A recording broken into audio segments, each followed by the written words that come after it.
Hello दोस्तों, मैं भानु यादव आपका स्वागत करता हूं हमारे चैनल ब्लॉगर नवनीत यादव में। आज हम देखते हैं भारत का भूगोल। भारत हिंद महासागर के उत्तर में स्थित है, अर्थात भारत के दक्षिण में हिंद महासागर है और उसके उत्तर में हमारा भारत स्थित है। भारत का कुल क्षेत्रफल 32,87,263 वर्ग किलोमीटर है। यानी भारत का जो कुल क्षेत्रफल की अगर हम बात करें तो 32,87,263 वर्ग किलोमीटर है, जो कि संपूर्ण विश्व की कुल भूमि क्षेत्रफल का 2.42% है। ठीक है, यानी संपूर्ण विश्व में जितनी भूमि है उसमें से भारत का क्षेत्रफल 2.42% है। इसके अतिरिक्त कुछ जो मतलब हमारे भारत का क्षेत्र है जो चीन और पाकिस्तान के कब्जे में है, उसका क्षेत्रफल 1,20,849 वर्ग किलोमीटर है। ठीक है, उसके बाद हम बात करते हैं देश की कुल भू सीमा। यानी कि यहाँ पर कुल भू सीमा की बात की गई है, यानी तटरेखा की, इसको तटरेखा की लंबाई को उन्होंने हटा दिया है, लगभग जिसकी लंबाई है 15,200 किलोमीटर। उसके बाद भारत की अगर तटरेखा की बात करें तो भारत की तटरेखा की लंबाई है 6,100 किलोमीटर। ठीक है, उसके बाद कुल तटरेखा की लंबाई, अब यहाँ पर कुल तटरेखा की लंबाई से आशा है, यहाँ पर इन्होंने अंडमान निकोबार और लक्षद्वीप द्वीप समूह की तटरेखाओं को यहाँ पर भी जोड़ लिया है। ठीक है, उसके बाद हमारी तटरेखा हो गई है 7,516.6 किलोमीटर। अब आगे देखते हैं। अब उत्तर से दक्षिण का विस्तार, यानी कि जम्मू कश्मीर से लेकर नीचे कन्याकुमारी तक अगर हम देखें तो उसकी लंबाई 3,214 किलोमीटर है, और पूरब से पश्चिम की लंबाई अगर हम उसकी बात करें तो 2,933 किलोमीटर इसकी लंबाई है। भारतीय मानक समय ग्रीनविच समय से यानी कि 5.5 घंटे आगे चलता है। जो भारतीय समय है वो मानक समय है, जो भारतीय मानक समय वो ग्रीनविच समय से 5.5 घंटे आगे चलता है। और भारत की मानक समय रेखा इलाहाबाद के नैनी नामक स्थान से, यानी कि उत्तर प्रदेश के इलाहाबाद के अंदर एक नैनी नामक जगह है, वहाँ से गुजरती है, और जो कि 82.5 डिग्री पूर्वी देशांतर में स्थित है। अब भौगोलिक विस्तार के कारण भारत को उपमहाद्वीप के नाम से भी जाना जाता है। और भारत का दक्षिणतम बिंदु, यानी भारत के सबसे दक्षिण में जो बिंदु स्थित है उससे उसका नाम है मतलब जो अंडमान निकोबार में है, और जिसे इंदिरा पॉइंट के नाम से भी जाना जाता है। और इंदिरा पॉइंट का एक अन्य नाम पिगमेलियन पॉइंट के नाम से भी जाना जाता है। ठीक है, अब भारत के पश्चिमी बिंदु की बात करें तो भारत का पश्चिमी बिंदु सरगरी यानी गुजरात में स्थित है। और भारत का जो पूर्वी बिंदु है वो अरुणाचल प्रदेश, जो कि भारत का सबसे पूर्वी राज्य है, उसमें स्थित है। ठीक है, जहाँ पर एक बलांगू नामक जगह है वहाँ पर स्थित है।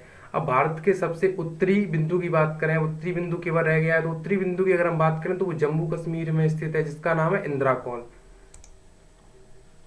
अब भारत विविधता में एकता का प्रतीक है। विविधता में एकता से क्या आशा है? विविधता में एकता से मतलब होता है कि जहाँ जिस देश में अनेक धर्म जाति आदि के लोग एक साथ रहते हैं उसे विविधता में एकता कहा जाता है। ठीक है, जनसंख्या की दृष्टि से भारत विश्व में दूसरे स्थान पर है। जनसंख्या की दृष्टि से चाइना विश्व में सबसे नंबर 1 पर है, क्योंकि उसमें जनसंख्या सबसे अधिक है, उसके बाद भारत का स्थान आता है। और भारत में संपूर्ण विश्व की 17.5% जनसंख्या निवास करती है, यानी कि संपूर्ण विश्व में जितने लोग हैं उनमें से 17.5% लोग केवल भारत में ही निवास करते हैं।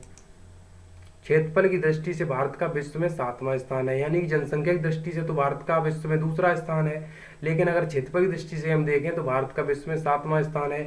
और भारत से पहले वाले जो देश हैं वो ये हैं। सबसे पहले आता है रूस का नाम, जो कि सबसे ज़्यादा उसका क्षेत्रफल है विश्व में। उसके बाद आता है कनाडा, उसके बाद आता है चीन, उसके बाद आती है अमेरिका, उसके बाद आता है ब्राज़ील, फिर आता है ऑस्ट्रेलिया, उसके बाद आता है अपना भारत। कर्क रेखा भारत को 2 भागों से विभाजित करता है। ठीक है, कर्क रेखा जो है भारत के बीच से गुजरती है और भारत को 2 भागों में काट देती है। ऊपर के भाग को उष्णकटिबंधीय कहा जाता है और नीचे के भाग को उपोष्णकटिबंधीय कहा जाता है। और कर्क रेखा को माही नदी 2 बार काटती है, जो कि भारत की एक नदी है। कर्क रेखा को 23.5 डिग्री उत्तरी अक्षांश रेखा भी कहा जाता है। ठीक है, कर्क रेखा भारत के 8 राज्यों से होकर गुजरती है। भारत के 8 राज्य हैं जिनसे टच होकर कर्क रेखा गुजरती है, तो जिनमें नंबर पहला है गुजरात, उसके लगा हुआ है फिर राजस्थान, फिर मध्य प्रदेश, फिर छत्तीसगढ़, फिर झारखंड, फिर पश्चिम बंगाल, फिर त्रिपुरा, फिर मिजोरम। अब भारत की मानक समय रेखा जो कि 5 राज्यों से होकर गुजरती है, भारत की जो मानक समय रेखा है वो जिन राज्यों से होकर गुजरती है हम उनके बारे में बात करते हैं। तो भारत की जो मानक समय रेखा है वो सबसे पहले उत्तर प्रदेश के इलाहाबाद नामक नैनी नामक स्थान से तो गुजरती ही है, इसलिए उत्तर प्रदेश स्वाभाविक है उसका नाम होगा। उसके बाद है मध्य प्रदेश, उसके बाद आता है छत्तीसगढ़, और उसके बाद आती है उड़ीसा, और उसके बाद आता है आंध्र प्रदेश। इन सभी से होकर भारत की मतलब मानक समय रेखा है वो गुजरती है।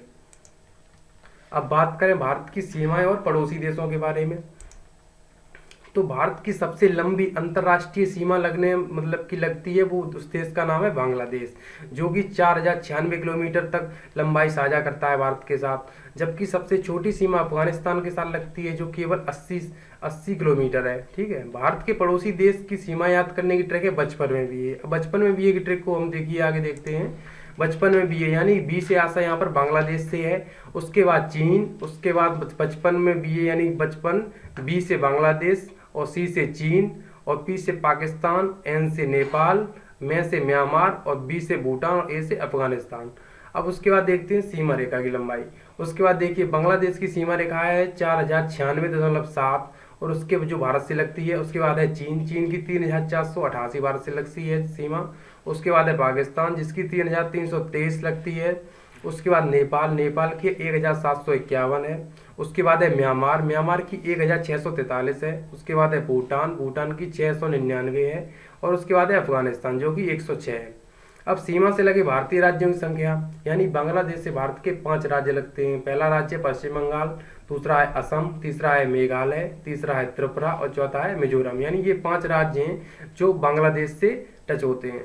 उसके बाद देखते हैं चीन, चीन से भी भारत के 5 राज्य लगते हैं, जिनमें पहला है जम्मू कश्मीर, दूसरा है हिमाचल प्रदेश, तीसरा है उत्तराखंड, और चौथा है सिक्किम, और 5वां है अरुणाचल प्रदेश। ठीक है, पाकिस्तान। अब पाकिस्तान की बात करते हैं तो पाकिस्तान से भी भारत के 4 राज्य लगते हैं। तो वो कौन कौन से? नंबर पहला है जम्मू एंड कश्मीर, उसके बाद है पंजाब, उसके बाद है राजस्थान, और उसके बाद है गुजरात। अब देखिए नेपाल, नेपाल से भी भारत के 5 राज्य लगते हैं। नेपाल से कौन कौन लगते हैं? उत्तराखंड, उत्तर प्रदेश, पश्चिम बंगाल, और सिक्किम, और बिहार। अब देखिए म्यांमार, म्यांमार के बारे में बात करें तो म्यांमार से भी भारत के 4 राज्य लगते हैं। नंबर पहला है अरुणाचल प्रदेश, उसके बाद है नागालैंड, उसके बाद है मणिपुर और मिजोरम। अब देखिए भूटान, भूटान से भी भारत के 4 राज्य लगते हैं। पहला है सिक्किम, पश्चिम बंगाल, असम और अरुणाचल प्रदेश। अब देखिए अफगानिस्तान, अफगानिस्तान से केवल एक ही राज्य लगता है, जिसका नाम है जम्मू और कश्मीर। देखिए हमारे चैनल को लाइक कीजिए, सब्सक्राइब कीजिए। धन्यवाद।